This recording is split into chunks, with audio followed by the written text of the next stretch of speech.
गंगापूर शहरातील राजीव गांधी चौक परिसरातील महेंद्र ज्वेलर्स इथं भरदिवसा 1.5 तोळ्याची सोन्याची अंगठी त्याची किंमत 1,68,000 रुपये किमतीचा घेऊन पसार झालेल्या भामट्याला पोलिसांनी अवघ्या 2 तासात नेवासा फाटा परिसरातून नागरिकांच्या मदतीनं ताब्यात घेतल्याची घटना सोमवार दिनांक 27 जुलै रोजी घडली। या घटनेमुळे काही काळ सराफा व्यावसायिकांमध्ये खळबळ उडाली होती। मिळालेल्या माहितीनुसार दुपारी सुमारे 2 वाजेच्या सुमारास एक अज्ञात इसम ग्राहक असल्याचं भासवत महेंद्र ज्वेलर्समध्ये आला।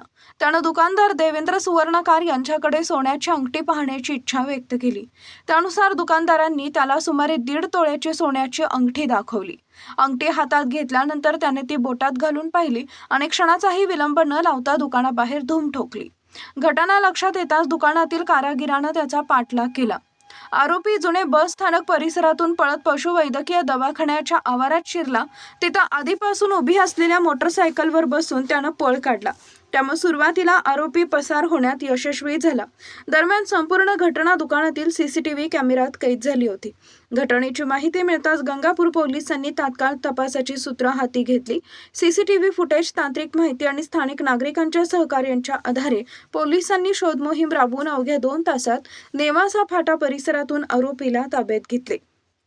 प्राथमिक तपासात संबंधित आरोपींना चोरीपूर्वी शहरातील विविध सराफा दुकानांची रेकी केल्याची शक्यता पोलिसांनी व्यक्त केली असून त्या अनुषंगाने अधिक तपास सुरू आहे। या प्रकरणी गंगापूर पोलीस ठाण्यात गुन्हा दाखल करण्यात आलाय। नागरिकांनी अशा संशयास्पद व्यक्ती आढळल्यास त्वरित गंगापूर पोलिसांना माहिती द्यावी असं आवाहन पोलीस निरीक्षक सलीम चौस यांनी केलंय।